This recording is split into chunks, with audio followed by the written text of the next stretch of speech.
बोले क्योंकि एक पीर बेचारा आपके बंगाल में माहौल खराब करने पे तुला हुआ है। तुला हुआ है ना, जानते होंगे ना, कोई उर्फुरा फुरफुरा कोई ऐसी कुछ नाम है।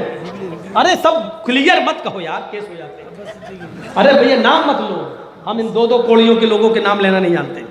बस वो लोग जो हैं माहौल खराब करने पे तुले हैं। अबे तू इतना बड़ा पीर है, इतना बड़ा, तेरी कौम तुझे इतना पूछती है, तू एक फूंक मार, ममता तो वैसे ही उड़ जाएगी, तू तो वैसे ही मुख्यमंत्री बन जाएगा यार। तेरे ऊपर तो सारे बाबाओं का सहारा है, तुझे चुनाव लड़ने की और कैंडिडेट उतारने की क्या जरूरत है?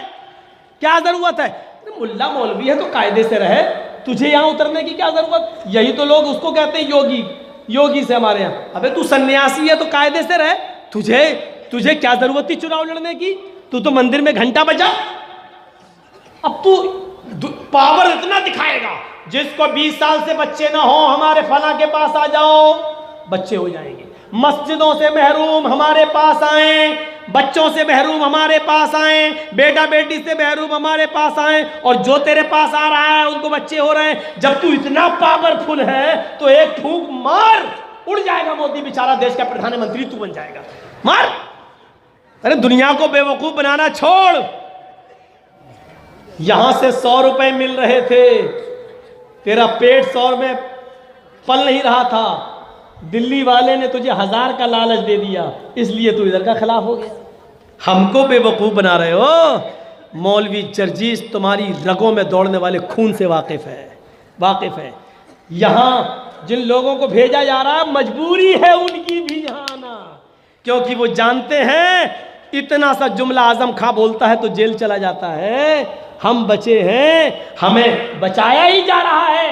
वो जानते हैं अगर हमने यहां अपने कैंडिडेट नहीं उतारे तो हमारी सीबीआई जांच हो जाएगी, हमारे कॉलेज बंद हो जाएंगे, हमारी यूनिवर्सिटी बंद हो जाएंगी, हमारे मेडिकल कॉलेज बंद हो जाएंगे। उन बेचारों की मजबूरियां हैं यहां उतरने की।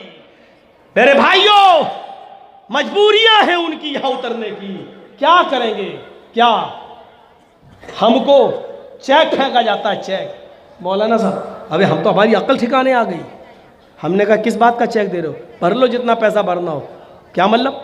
कब मोदी को जितनी गाली देना हो दे दो, उससे हमारा फायदा हो रहा। हमने अरे ये देखो, गाली देने के लिए पैसा दे रहे हैं।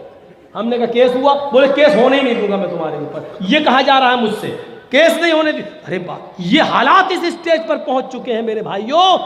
अब एक अंदाजा लगा सकते हैं आप, उत्तर प्रदेश में मुलायम सिंह की जब तक हुकूमत रही घुसने नहीं दिया गया, अखिलेश की हुकूमत जब तक रही घुसने नहीं दिया गया, मायावती की जब तक हुकूमत रही घुसने नहीं दिया गया, लेकिन योगी जी जैसे ही आए घुसने दिया जा रहा है। एंट्री हो रही है, आओ आओ, जहां चाहो वहां बोलो, सिक्योरिटी जेट प्लस की सिक्योरिटी दी जा रही है। मेरे भाइयों, हमारी अक्लों में भैंस का गोबर भरा हुआ है, हम समझ नहीं पा रहे हैं क्या? क्या ये साजिशें हमारे सामने नहीं है क्या? हम इससे वाकिफ नहीं है क्या? लेकिन तुम सोचो कि मौलवी जर्जीस नाम लेगा, नाम लेना गवारा नहीं करूंगा। तुम तो अक्लमंद हो, भैंस का गोश्त तो हम लोग खाते हैं, तुम तो कुछ और खाते हो। अकल तो तुम्हारी चलनी चाहिए। तुम्हारी अकलों में गोबर कब से भर गया? ये साजिशें नहीं समझ पा रहे हो, प्लानिंग नहीं समझ पा रहे हो, मंसूबे नहीं समझ पा रहे हो। मेरे प्यारे साथियों, इन साजिशों और मंसूबों को तुम्हें समझना होगा, बाखबर होना पड़ेगा। याद रखिएगा, प्लानिंग बहुत ऊंची हो रही है, और अगर यहां से आपकी ममता जी अगर दोबारा नहीं आई तो कलिया चक से गोश्त कलकत्ता नहीं पहुंचा पाओगे। अपना मीठ, हालात बहुत खराब हो जाएंगे। समझने की कोशिश करो, और समझने की कोशिश का मतलब यह कि इत्तेहाद और यकजहती आप अपने अंदर ले लीजिए, एक हो जाइए एक प्लेटफार्म पर। मैं ये नहीं कह रहा हूं, मैं ये कह रहा हूं कि जहां भी तुम वोट दो, जिसको भी तुम वोट देना चाहो, जहां पर भी तुम जाओ, एक साथ जाना। मैं ये नहीं कह रहा हूं कि एक ही जगह जाओ, जहां जाना है इत्तेफाक के साथ सब लोग मिलकर उसी जगह जाएं। तुम्हारे वोट बंटना नहीं चाहिए। तुम बटे, हुकूमत बट जाएगी। तुम बटे, तुम्हारी साजिश, तुम्हारे खिलाफ साजिशें शुरू हो जाएंगी। तुम कहीं जाओ, एक जगह जाओ। प्रधानमंत्री तो तुम बन नहीं सकते, लेकिन यह भी सच है कि तुम्हारे बगैर भी कोई दूसरा नहीं बन सकता। ये ताकत अपने अंदर पैदा करो, ये जुर्रत अपने अंदर पैदा करो। मौलाना जर्जीस प्रधानमंत्री नहीं बन सकता, ऐसे माहौल बना दिया गया है, हम नहीं बन सकते प्रधानमंत्री। लेकिन यह भी हकीकत है कि हम मुसलमानों के बिना भी कोई प्रधानमंत्री नहीं बन सकता। तुम जिसको चाहो वही राजा बना सकते हो, तुम जिसको चाहो उसी को हुकूमत में ला सकते हो। शर्त क्या है? तुम्हारे अंदर इत्तिफाक हो, तुम्हारे अंदर इत्तिहाद हो। बस इत्तिफाक और इत्तिहाद पैदा कर लो, मीटिंग कर लो चुनाव से पहले, हमें कहाँ जाना है, और एक जगह जाइए। मेरी तकरीर को तोड़ मरोड़ के पेश मत करना।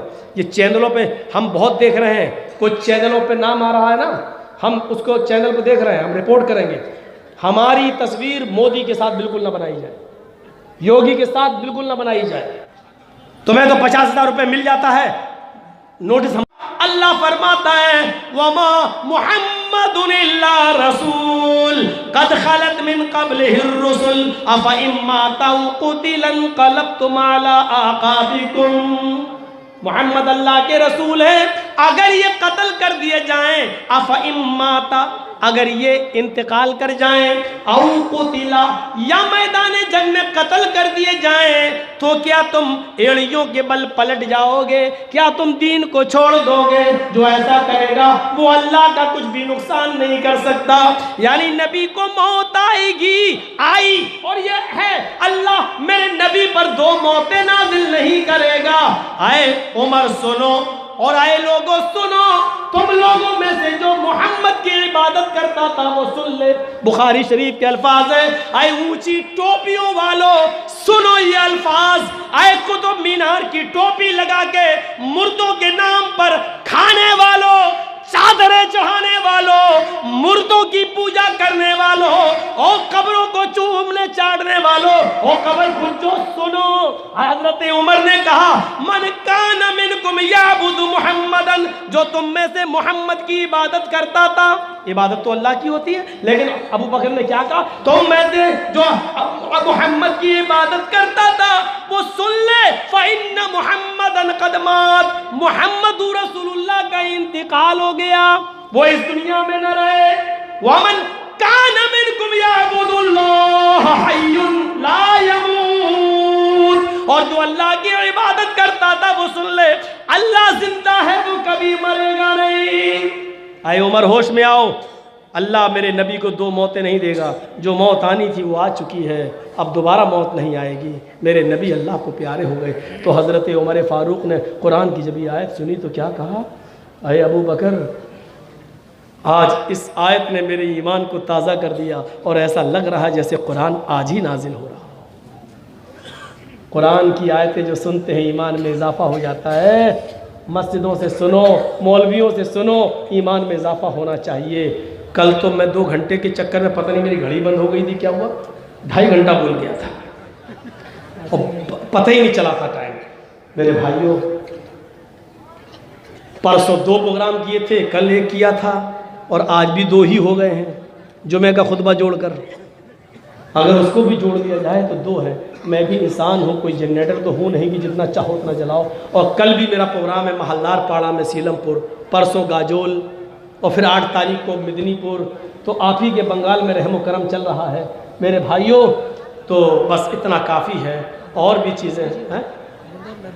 अब लाइब्रेरी के बारे में तो हमने बता दिया। लाइब्रेरियाँ ये इंसान के लिए रूह का काम करती हैं।